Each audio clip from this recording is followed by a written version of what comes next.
A couple weeks back, I was invited by the Living Earth Council to speak at their Seedy Saturday event in Truro, Nova Scotia. I had never before heard of this event and was expecting a couple dozen interested persons to show up in a couple of classrooms that had perhaps been leased from a public building for a day. When I arrived, I was surprised to discover that the event was huge. There was no parking available for blocks. And individuals and families had come from all around the province to learn how to live lives more in harmony and balanced with the earth. There were a few booths where local artisans sold crafts and foods, and many more booths devoted to matters of conservation, such as the preservation of the monarch butterfly and conservation of maritime Canada's endangered species. Not long after arriving, I realized how glad I was to be part of this event. These kinds of people, these are the salt of the earth and the hope of the future. These are the people that are going to work and change and apply themselves to making sure that we have a greener, better world for our children generations yet to come.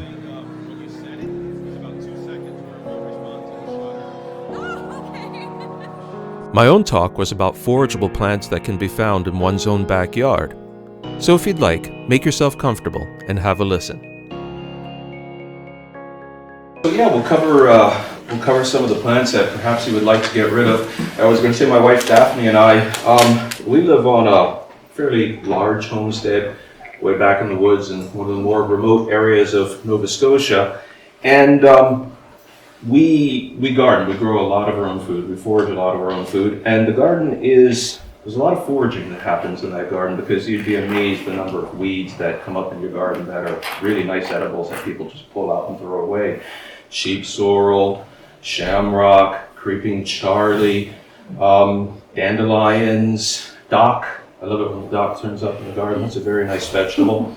There are all kinds of things that will turn up in gardens and yards that people are very much interested in getting rid of. However, one that's turning up in the news a lot lately and people are really concerned about, I thought would be one that would be a good place to begin. Does anybody recognize that plant there? Japanese knotweed. Yeah, everybody wants to get rid of Japanese knotweed. It grows very aggressively. I don't consider this stuff to be as problematic as many people do, but that's because our place is in the woods and it doesn't like woods. It is very aggressive, but it likes disturbed ground. And it likes exposure to sunlight, and where the ground is not disturbed, where the sunlight ends, it stops right there. It's not going to push any further past that. But Daphne and I are always very happy in our own way to see the Japanese knotweed, even though at times I've had to kill some incursions of it into the open ground. Oh, is it going off again? I'll just have to remember to touch this thing every minute or two. Well, we're always quite happy to see Japanese knotweed, even though, like I said, sometimes I do have to manage it. But it has a lot of uses. One, we keep goats, and goats love it, sheep love it, horses like it, and people like it too. And that tends to surprise people. And it has many different uses. Let's see if I can find one of my favorite uses that Daphne does with it. Right there. Japanese knotweed, at the right stage of life, tastes like rhubarb. In fact, it's better than rhubarb.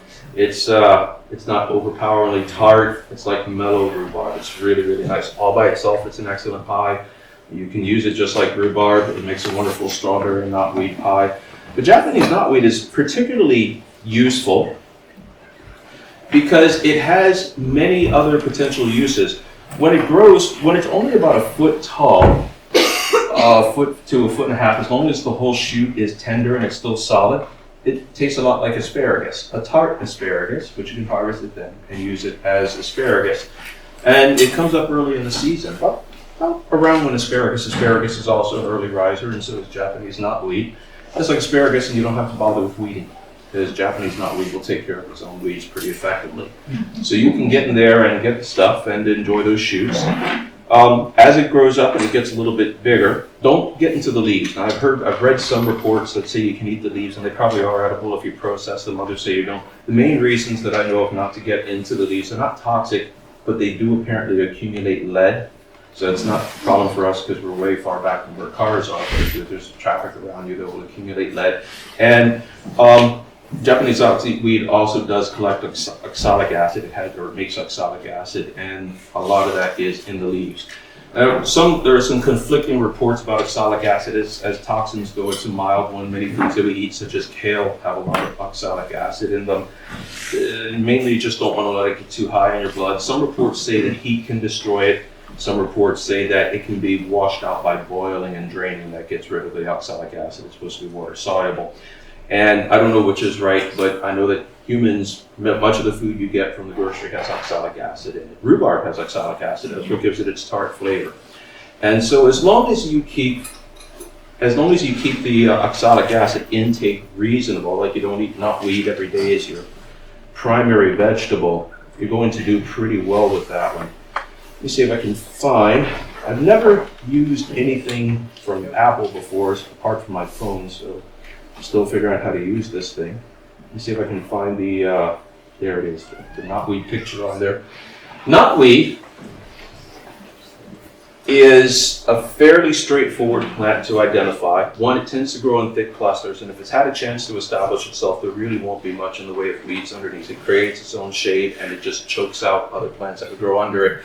At the end of the season, it becomes hollow and hard, kind of like dried out bamboo. So at the end of the season, you'll either know it was there because of the hard plants that are still standing, or if they're broken off, you'll see those hollow gray reeds where the new knotweed's going to come up. Be careful of those if you go in there to harvest, by the way. They can be pretty sharp. Mainly, it's really easy to get splinters because it's a fibrous material. But as it comes up, it will form these stems, and resolution here is not the best, but these stems are red and green with little red-green dots mixed up in them. It's pretty distinctive. Once you figure out, if you don't know how to recognize knotweed, once you see the stuff when it's mature, just look closely at the stems, you'll see that, and you'll recognize that in its growth pattern all through its life. It actually does change its appearance a lot as it grows, because earlier on it looks kind of like tender bamboo, and then it grows on and gets this more weedy look. And depending on the local climate and conditions and how rocky the soil is, it can grow anywhere from 4 to 7, 8 feet tall. It makes beautiful white flowers at the end. And if you're going to destroy the stuff, that is the best time to destroy it. If you're going to put poison on it, you put poison on those flowers, and they get absorbed directly into the plant. The other way to do it is to inject poison directly into the plant if you just want to get rid of it. That way you can get rid of the plant without risking hurting any wildlife. If you do poison those flowers, you run risk of harming bees, which isn't good. The other way to do it is to paint the underside of the leaves with poison if you're going to get rid of it. But assuming you're going to eat it and otherwise manage it, and putting a goat in knotweed is a great way to manage it. You get milk, you get happy goats, happy sheep, whatever you stick in there, and they will eat the stuff right down to the ground. They love it. But if you want to eat the stuff, you want the stuff when it's tender. So he said from about 1 foot to 1.5 feet tall, think of it as a somewhat tart asparagus, fairly tart. And from 3 to 6 feet tall, it's really hard to say. There's a lot of variation in its growth pattern, but 3 to 6 feet tall, as long as it's still tender and soft, it will start to develop the hollowness in the middle. You can cut those sections out, just like bamboo. It's just like bamboo in that sense where it's hollow in the middle and it's sectioned. And you can cut those sections off of there and peel them, and then just boil that down from there. You treat it pretty much just like rhubarb from there, don't you, Daphne? Yeah. So it really is a very pesky plant. It's useful in the sense that you don't have to cultivate it, and it will come back year after year, whether or not you want it there. And you might as well put it to good use if you have it nearby. Don't let the stuff get near your house, because it exerts tremendous pressure when it grows, hydraulic pressure, and it can crack right through stone foundations of buildings. It can push right through them. Are the concentrations of oxalic acid enough to be a topical irritant? Maybe if you're particularly sensitive. I don't wear gloves or anything when I harvest it. And I know there's a gentleman, he sends me email every now and then asking me if I would like some of this wine. He makes wine out of it, but I think it's illegal to send wine through the mail, so I haven't tried it yet. But I wouldn't imagine, because you're really concentrating the stuff down when you're working with juice like that. Oxalic acid, it can be a problem, but you have to consume a fair bit of it. A lot of the vegetables that you eat, if you eat any green vegetable and it tastes tart, chances are it has oxalic acid. Cattails have oxalic acid. I love cattails. I've been eating cattails for many years. The main thing to do when there is oxalic acid in there is boil it and drain the water 2 or 3 times. If you do that, It either destroys it or it rinses it away, but one way or another it gets the concentrations down. And with foods that have, I mean, you wouldn't want to eat rhubarb all the time because you could potentially get too much oxalic acid and have problems with the concentration of it, but you would have to eat a lot of it all the time.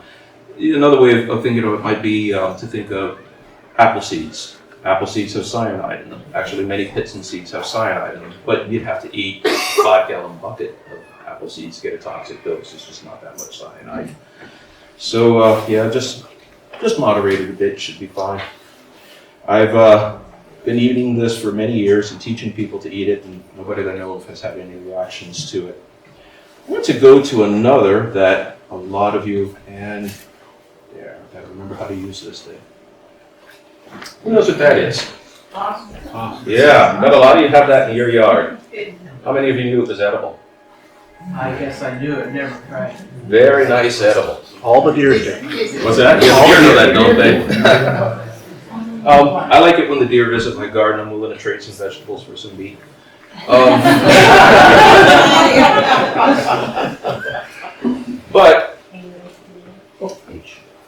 But Hosta is a nice edible.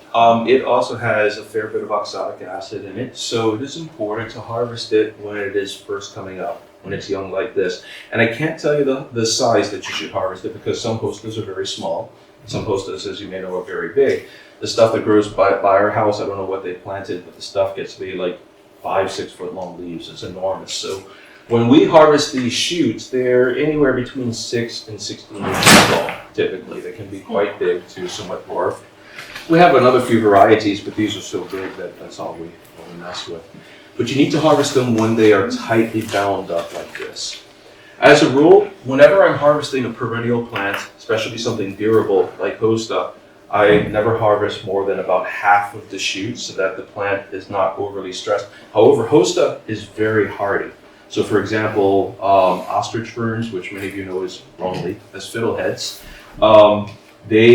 when you harvest those, any shoot you harvest is not going to grow. Yeah, you're supposed to leave half the shoots on the fiddlehead, otherwise the perennial plant will die underneath. Hosta is really hardy, and if you harvest these shoots, they grow anyway. It just repairs it and goes ahead and grows. But so as not to overtax the plant, we only harvest about half. And the same is with Japanese knotweed. Just boil it 2 or 3 times to dissolve or destroy whatever happens in the heat in the water, the oxalic acid concentration in there. The flavor also is very similar to asparagus, but whereas Japanese knotweed is like a sour asparagus, Hosta is like a bitter asparagus. So it's good to make that with perhaps some lemon, something to neutralize that bitterness. Unlike tea, where the bitterness comes from tannin though, you know, the reason we add milk to tea is because milk protein binds to the tannins, and that eliminates the bitterness. Unlike tea, a cream sauce will not eliminate this bitterness. I don't know chemically what creates the bitterness, but I don't think it's tannin because cream does not and milk does not. They don't work to eliminate that bitterness. But apart from that, you can pretty much treat it like asparagus. It has a tendency to accumulate water, so once you boil it and when you're finally ready to cook it, it's a good idea to set it out, put a little weight, just like a little plate or something on it for an hour or 2, let it cool and drain, and then cook it from there. And it also can be prone to unraveling, so if you're picky about that, you might want to use a string or something to tie up the individual shoots. We don't really care if it unravels, but some people are more concerned. And if you do keep it tightly bound up, it has an interesting texture because it's like naturally layered because you're eating that rolled up leaf. It's a very nice edible that many people don't realize that they have in the yard. That's mainly what we're going to stick to today. I'm sure you know from the title of this class, it's things you can find around your yard. Any questions about Hosta? After you parboil it Mm-hmm. 2 or 3 times, then what you do? Saute it, or just you said Just anything like that you would do with asparagus from there. Fry it, saute it, put it in a stew, whatever you like. So you do have to parboil it, you couldn't roast it, like, Oh, come on, wake up.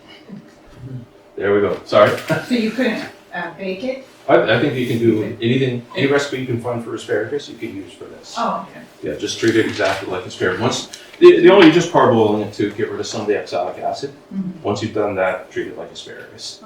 You said you need to do it small, and understandably, it's relatively small.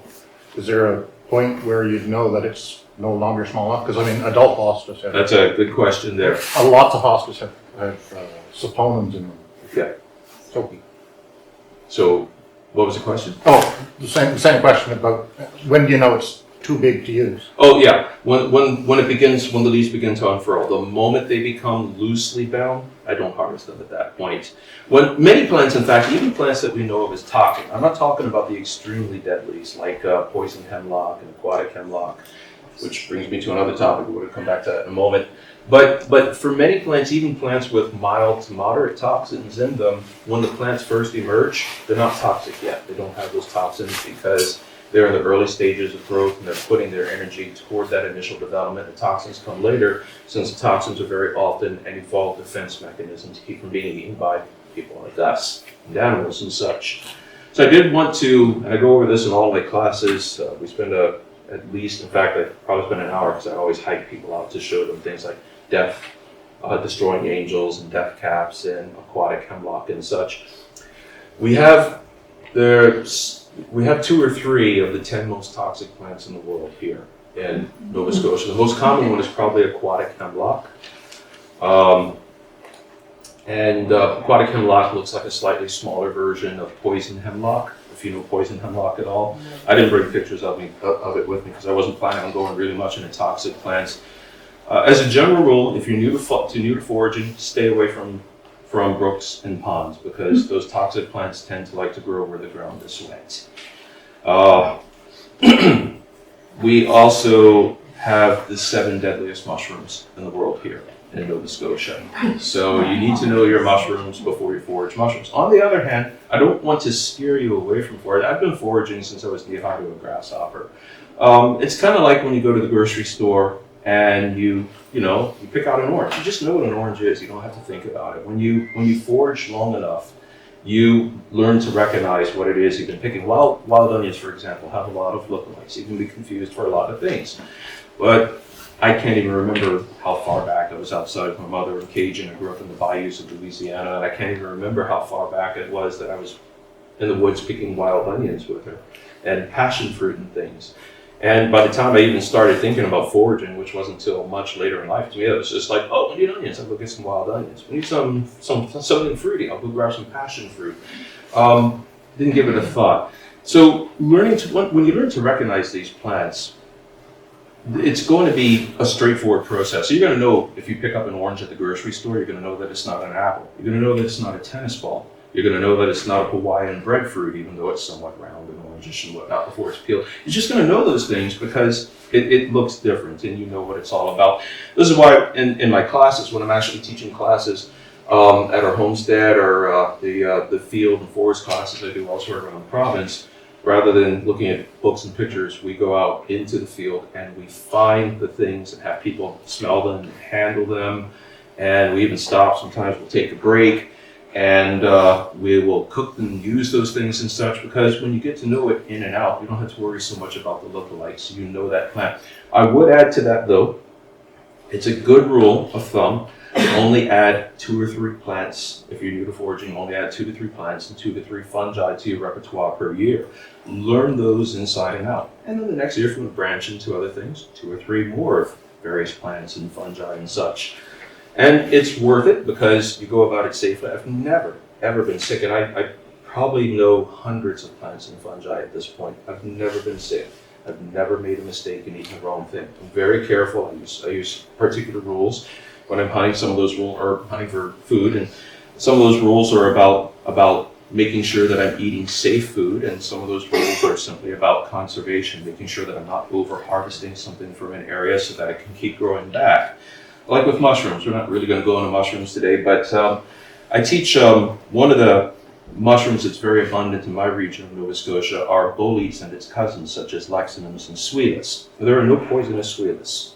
There might be 1 or 2 poisonous lexinums, but it's debatable. The persons that reacted to them could have had allergic reactions. I've never been able to confirm that. There are a few poisonous boletes, but there are no deadly poisonous boletes. So I like to also start my mushroom students on boletes, because if you make a mistake, you're probably just going to spend a day or 2 on the toilet wishing you were dead. You won't end up dead. But the boletes, there's a good rule of thumb with with boletes in particular. With sweetless, you don't have to worry. You make a mistake. I mean, there are good sweetless and bad sweetless. If you eat a bad one, then you know it's bitter. With Lexinums, you just avoid the ones with orange tops until you become more familiar with Lexinums. And with boletes, you pinch them. You do what I call it testing for the blues. You just pinch them, and then you cut a slice off of them, and you wait a couple hours and see if it turns blue. If it doesn't turn blue, it's edible. Now, I get a lot of critique from the foraging community. You're wasting a lot of mushrooms. Well, that's true, because some boletes that turn blue are edible. Some of them are very nice edibles. But my wife and I, we're harvesting 200 and 300 pounds of boletes per year. We eat a lot of mushrooms. And I don't have time to stop and go under a microscope and check spore shape. And you probably don't want to do that stuff too. So, these are just simple safety tips you can use. Things like that, just pointers to learn to forage safely. In your case, if you're new to foraging, start off with one or two things that you perhaps know well. If you think you know Japanese knotweed, if you don't, chances are somebody nearby knows it and would love to destroy it and have you eating it. So, have them confirm the Japanese knotweed for you and get out there and check it. You can taste it. You can taste it raw. I mean, a little bit of it raw is not going to hurt you. It's going to taste nice. It's going to taste like rhubarb. In fact, it reaches I'll go back to knotweed for a moment. It reaches an interesting stage in early summer. Now, we are also at about 1,000 feet elevation, so our summer progresses a little faster than yours. For us, it's around early to mid-June, probably a couple weeks earlier down here.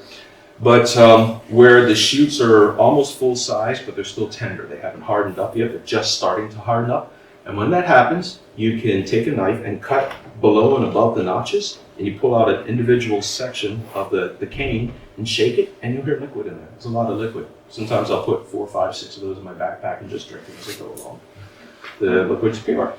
Now, it might have a lot of oxalic acid in there, but I don't eat enough oxalic acid vegetables to worry about it that much.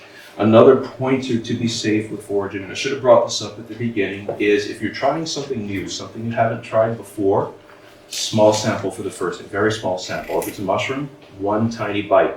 If it is a plant, one small bite, a little larger, but get enough to taste it, but one bite. Because you might have an allergic reaction. The plant could be perfectly edible, but you as an individual might be allergic to it. If you don't react to that within 24 hours, try a small serving of it, an ounce or two, over the second day. And if you don't react to that within 24 hours, you're probably good with it. So it's just always good. A friend of mine wanted to do a foraging class down here last summer, and he wanted to have a foraging buffet where everybody cooked and ate what they found. And I just slowed him down and said, well, let's just focus on teaching foraging, and because there's no safe way to do that, and let people go home and sample what they have first.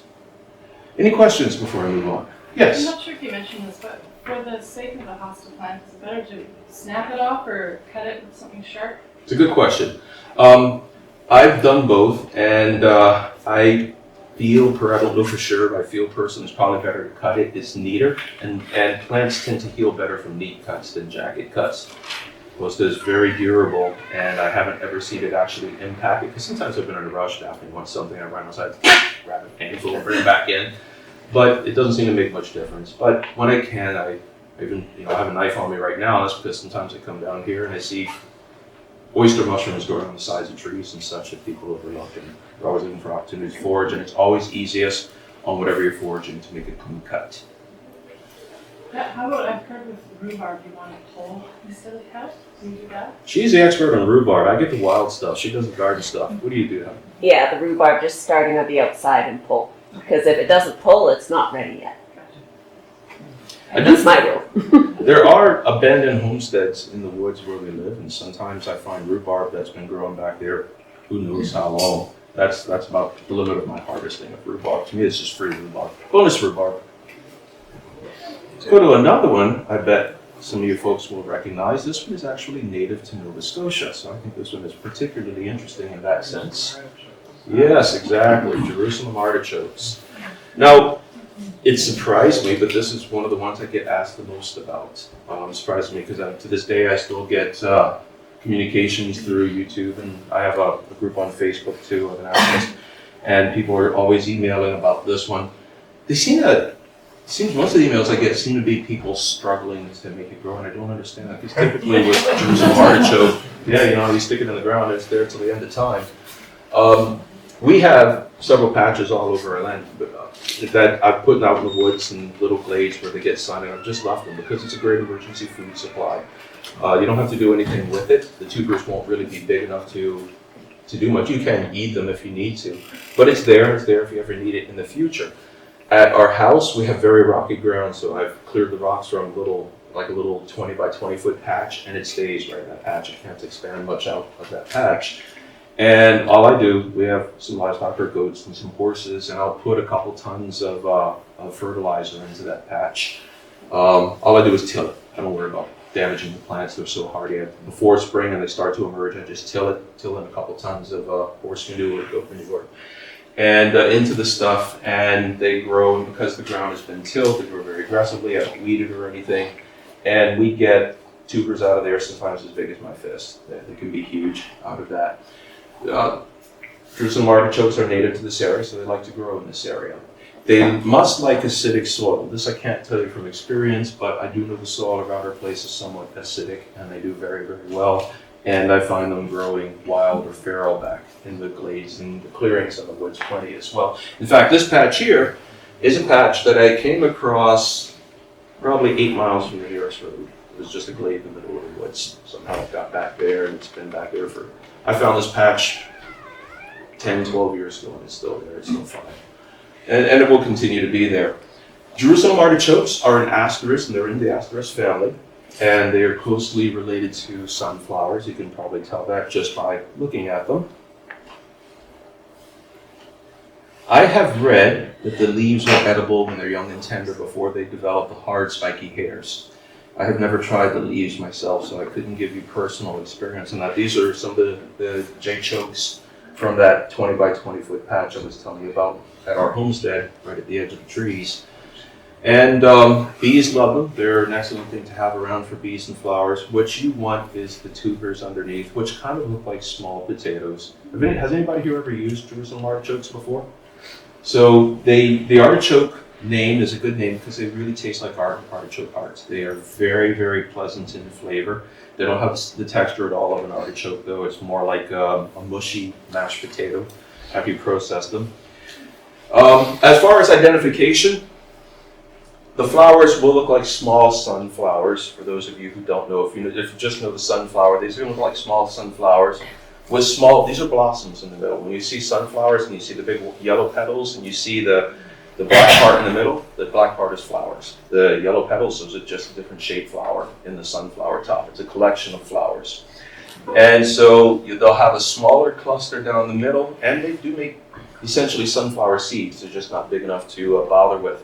The stems have sharp hairs, not like they're going to hurt you, but they're stickly and unpleasant to hold. And they have the pointed, these are called lanceolate leaf structures with veins, just like you would see in sunflowers. In fact, they look just like sunflowers, except that they are more diminutive. The flowers themselves are usually no more than about that big around. And the plant structure itself looks very much like the plant structure of a sunflower. What you want is the tuber underneath, and you don't want to touch that tuber until the plant begins to die. This plant is late to start, late to emerge, and late to die. I have seen this plant growing in November after 3 days of freezing, and it's still got yellow blossoms up at our place. It's a very hardy plant, but you don't want to let this plant, or you don't want to harvest this plant until it starts to turn brown. You don't have to let the whole plant die, but you want to see that the plant is dying. I do let it die. I let it die before we touch it, and we'll lose some of the tubers to rot that way. But I would rather lose some of the tubers to rot than to harvest it a little early for 2 reasons. You've hardly ever put anything that tastes worse in your mouth than a Jerusalem artichoke tuber if you harvest it too early. You will never forget that experience. The other reason is because the nickname of the Jerusalem artichoke is the fartichoke. And if you harvest that sucker before the plant dies back, you'll have to open your windows, and it won't matter if it's the middle of winter. Everybody's going to have a different place all their own for a day or so. It's terrible. It's terrible. To reduce the flatulence, I think beans under a magnifying glass, and magnified an awful lot. To reduce the flatulence effect, what you have to do is you boil the heck out of those suckers and you drain it 3 times. How often do you do it, Beth? I do 3 boils. How long do you boil? Well, basically, I put it in the cold water, bring to a boil, and dump. But when you how long do you keep it at a boil? I just bring the water to a Just to boil, boil, okay. and then dump it. So- And do that 3 times. You cook them with skins on, because after the 3rd boil, they'll just peel off. Yeah, that's another good point too. The skins are kind of like potato skins, and they have eyes. You can, if you ever get Jerusalem artichokes and it's after season, so you can't get the seeds, you can take the tubers underneath, just cut them up, leave a little bit. Like with Jerusalem artichokes, it doesn't even the size of an orange seed, and an eye is fine. They're super hardy, and they will grow from that. Just be sure wherever you put them, that's where you want them to be, and that's where you want them to stay, because you're not getting them out of there unless you cover that ground with a black plastic and suffocate it from sunlight for a year or 2. Or salt the earth so nothing ever grows there again. But yeah, other than that, it is a wonderful plant for 2 reasons. One, if you like artichokes, it tastes really nice. The other is the Jerusalem artichoke actually produces more food, nutrition, and energy per cubic foot than any other plant known to man. All right, here's one that some of you might know. Unfortunately, it can be tricky getting a good illustration of this because it tends to blend into, it's a small plant until much later in its growth cycle, and it tends to blend into small weeds. Does anybody recognize this plant? Notice the ridged stems. They're not quite squared. It almost wants to be. It's flat on the various angles, and you have a spade-shaped veined leaf. And I'll tell you, because it's very hard to get a sense of scale from a picture, but these plants, when we harvest them, are usually anywhere from that long to maybe that long. And they have a seed head on the top of them and a green seed head on the top? Not till they're very, very mature. But they will. They will. If they're growing wild in your garden as a weed. Yep. Yeah. So there's another picture of the stem cut crosswise. And, oh, it's just more. Must have stuck 2 of the same thing on there last night and not realized I did that. This here is lamb's quarter. Anybody familiar with lamb's quarter? Yes, yes. So, yep, exactly. Weed garden. It's a terrible, supposedly, weed in the garden. Daphne and I love lamb's quarter. In fact, sometimes we'll leave a bed in our garden not planted just to let the stuff reach maturity and just let it get thick in there, and we harvest it. Because lamb's quarter is the predecessor of broccoli, and in fact, it tastes a lot like broccoli. It was grown long ago by the Aboriginals in North America, and the reason that it loves gardens is the same reason that pigeons like to be around people. Pigeons were raised by the Romans and the Etruscans before them and the Greeks before them, and they were like their chickens. They ate them, and to this day, pigeons like to be around people. They're conditioned to us, and lamb's quarter is conditioned now. It was cultivated by the Aboriginals for so long that it's conditioned to grow in cultivated ground, especially ground that's being prepped for gardening, ground that's been made friable and is being fertilized. And it loves to grow in ground like that. And it is prolific. When it turns up in your garden, it will tend to yield huge harvests. And we love the stuff. This is easily my favorite edible, my favorite wild vegetable. It's tender. The taste is it's a lot like broccoli, a bit like spinach mixed in there. It's a little bit sweet.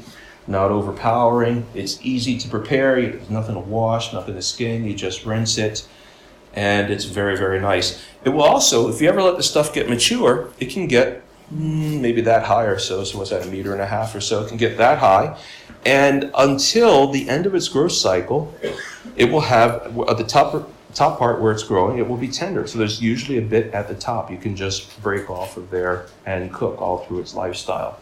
So very, very, I wish I had I had that 3rd photo. It wasn't supposed to be a cross-section from straight on. But this is an relatively easy plant to identify. When it's ready to harvest, it's anywhere where it's always ready to harvest. We get it from between 6 and 16 inches tall. It does have these spade-shaped leaves. There's this large central vein, and there's lateral veins going off either side with subveins. The leaves are spade-shaped, as I said, and there are teeth in the leaves. Now, lamb's quarter is related to the mint plant. Mint plants all share a trait that they have square stems. They're pretty flat, pretty square. Lamb's quarter sort of wants to be a mint, but it can't quite figure it out. It has these flat edges on the stem, but it's not quite square. They might be in something like a hexagon or a septagon with 7 sides or a pentagon. I'll just pull that up there. So you can see this one here is 5-sided. It looks like if it had grown more, it might have differentiated into a hexagon by turning that into another side. But notice, however many sides there may be, they're flat. This plant is also easy to tell. Plants have the nice trait that if they're edible, they usually taste okay. And that's not a test you should make unless you know plants, because, like, seriously, if you ever got a taste test of aquatic hemlock, you will end up in the hospital even if you don't swallow, and you'll be lucky to live through it. When I even touch aquatic hemlock, when I'm teaching my courses, I wear latex gloves. And I have a special knife just for it, and when I'm done, that knife gets torched. The blade gets torched to burn off any organics on there. It's that poisonous. But this stuff here, it has a sweet flavor. There's no bitterness, there's no sourness. It just tastes like something that you would want to eat. It's very nice. In fact, it's quite good raw. It's good on salads. So this is a very, very good plant. And for those of you that garden that may have been throwing this up in clumps and very frustrated with it, save those clumps, cut the roots off, bring them in and eat them. For us, that's the first harvest. We plant a garden, this is the first harvest. Because it's vigorous, it's up early, and it tastes wonderful. So you're eating it as a green? Mhm. You're not cooking it? Oh, we cook it. Sometimes we put it on salads. Usually we'll cook it because, But like I you said- can't eat it just raw, Mhm. like just in a I salad? wouldn't make a whole salad out of it, but I'd throw some onto a salad, mix it in with lettuce. And that's because it is fairly sweet when it's green. For me, anyway, my own taste buds, I would find it kind of odd. It'd be like having sweet lettuce. So I might find that a little off-putting. So when you cook it, you steam it, or you cook it like you would beet greens or Swiss chard? Yeah, Daphne, any suggestions? All of the above. Yeah, basically treat it like you treat broccoli and spinach. Anything you do with broccoli or spinach, you can do with lamb's quarter. We are good for time to go through at least a couple more. Now, I have been told, and I have been foraging, like I said, for a very, very long time, and sometimes I get to going so fast because it's just automatic to me. Does anybody have any questions before I move on to the next thing? Yes? Goutweed? Oh, I covered goutweed before. I did stick it on here. So, that's goutweed. And people often get fed up with the stuff and they get rid of it and they throw it away and they don't realize this is a nice edible. Goutweed is very nice, but it has an odd flavor and you'd have to try it. It's hard for me to describe it. At first it's just like a tender, fairly neutral green, but it sort of bites at your tongue as if it has some spiciness wanting to come out of it. It doesn't ever really become hot or spicy, it just has this kind of bite on your tongue. And it's a very nice edible. It's different though. You're not going to use this raw in a salad or you're not going to put this even like make a bowl full of this stuff and serve it like greens. What you want to do with goutweed is mince it really fine and put it in things like pesto sauces. In fact, goutweed and pesto sauce is an Italian favorite. The Italians use a number of things we consider to be just problem plants like bladderwort campion, if some of you know what that is. I didn't think to bring plants with that one because that's one we usually find in the meadows and in waste places that we go over in courses, not in people's yards. But yeah, with this stuff, mince it fine and put it in pasta sauce, pesto sauce, dips that you use for potato chips. Cook it. Daph, how do you prepare it when you make a pesto sauce? Saute it and then use it. So yeah, you just to tenderize it. You saute it till it's tenderized and mix it into those cream cheese dips people like to make out of chanterelles. They're really nice when you add goutweed to them. It gives it an extra little bit of bite. You can be very creative with this stuff. When you get a sense of this stuff, just think Italian spices. It goes well with many kinds of Italian dishes. It goes great with cream cheese, and it goes great with any kind of dip that I can think of for just about anything.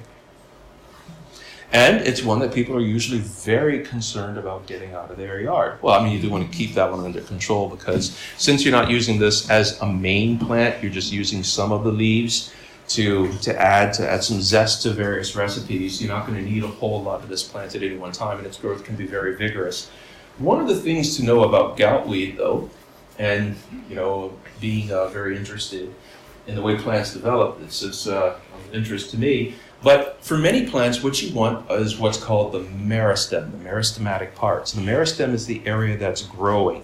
That's the part that's tender and flexible. So like when you go out and you harvest, for those of you that may harvest what you call fiddleheads, those actually are ostrich ferns. It is the only edible fern in North America. And we happen to be fortunate to have them that grow here in Nova Scotia. And you're checking to see if it's flexible. When it gets big enough, it's no longer flexible. The part that you're eating is the meristem. It's the young, tender growing part. With gout weeds, you don't have to worry about meristems. The leaves are always edible unless they're turning brown. You can, whether you're getting them in spring or you're getting them at the end of the summer, the leaves are always edible. You can always mince them up and saute them. Yes? Bicolor like that? This is what grows around our house. I know there are other types of colors like that. But yeah, that's the typical way to identify these. They have a low to the ground growth pattern. They're rarely more than 6 inches off the ground. They have delicate stems. They grow in thick clusters. They have spade-shaped leaves with teeth. And they're typically bicolor. They may not be white. They might be red or burgundy, or I've seen some other variations, but they're typically bicolor leaves like that. Any other questions on goutweed? Another nice yard forageable. Now I'm going to show you a yard annoyable that many people are not terribly happy. Actually, you know what? Is that Creeping Charlie? Yes. But before we do that, and I forget, I want to. Does anybody recognize these leaves and these twigs? Yes, birch. That's your common birch. What's good about birch in terms of edibility? You can get sap. You can get sap out of it. Syrup. It's a nice syrup. It grows chaga. It does grow chaga. Grows a lot of other things too. I try to de-emphasize chaga in my courses because there are many things that are much more potent for healing and much more common. Chaga only grows on 1 in 10,000 birches. It's actually quite rare to find. But Ganoderma is everywhere. It's just as potent as chaga. Turkey tails are everywhere. They like hardwoods. They like conifers. Just 2 videos back, I did a video on how to identify turkey tails. Yes? Oh, I thought somebody had a question. There are many potent medicinal fungi here in Nova Scotia that are much easier to find than chaga and just as potent. But the great thing about birch, at least for this particular, everything about birches is useful. It's a wonderful tree. But birches have wintergreen oil. And something I like to do, especially early in spring when the plant is first going to bud, is these soft, tender shoots. I will break these off the tree. Now, they're usually pretty tough, so I just take a little knife and nick it, and then they'll pop right off. And then strip off the leaves and peel off the tender outer green birch and just chew it like gum. And it's like wintergreen gum. Now, the flavor is gone in 2 or 3 minutes, but you can always find birches in the trees here, so you have a non-stop supply of wintergreen gum. It's got a mild sweetness and a very nice wintergreen flavor. That little trick there, that actually tends to be when my students come out to the fields, they in the woods. That one always seems to take them by surprise. They love that one. Maybe it's just because birch is so accessible. So it's an old birch? But we're actually on now, unfortunately. Okay. Just the last thing that was on. All right. Well, we'll wrap this up real quick with Creeping Charlie, since somebody brought that up. That annoying, pretty little plant that people often see in yards. Notice the leaves here. So anyway, the flowers here are less relevant than the leaves for our purposes, and I don't even know if the flowers are edible. They're probably fine. But these leaves, they're crinkled, and it's as if there's not really pigmentation, but the crinkling is so deep, it has dark coloration in the crinkling. That's where the veins are. They're heavily veined, deeply toothed. In fact, these are so toothed, they're almost lobed. And they grow in clusters, also low to the ground, usually 4 inches or less to the ground. Has anybody ever tried Creeping Charlie? The taste is like peppery mint. And it's quite interesting. Like what? Peppery mint. Not peppermint, but pepper, like mint with some black pepper in it. It's a very mild mint and very mild black pepper flavor, but the taste is like peppery mint. Now, Creeping Charlie is like many wild plants. It has a mild toxicity to it. And you shouldn't let that freak you out, by the way, because much of what you get from the grocery store has mild toxicity to it. Kale. Potato tubers actually come from the deadly nightshade plant, so do tomatoes, so does eggplants. And if you eat the wrong parts of the plant, they're quite deadly. Rhubarb, the leaves are quite deadly. They're so deadly, in fact, they'll kill hardy livestock such as pigs. But you can just pick these up by the handful, separate the leaves from the stems, and throw those leaves on a salad, and it gives a nice edge to salad. Nice peppery, minty, unique flavor. Any quick questions on Creeping Charlie? So you eat it raw? Yeah, but that one I tend to prefer that one raw. I don't think it develops a nice texture when it cooks. But no other reason to than that. Alrighty. I'm gonna have to bring up the book. I think we could talk quite a bit longer. We could go all day. I would, on behalf of the Living Earth Council, I would like to thank Cliff very much for coming to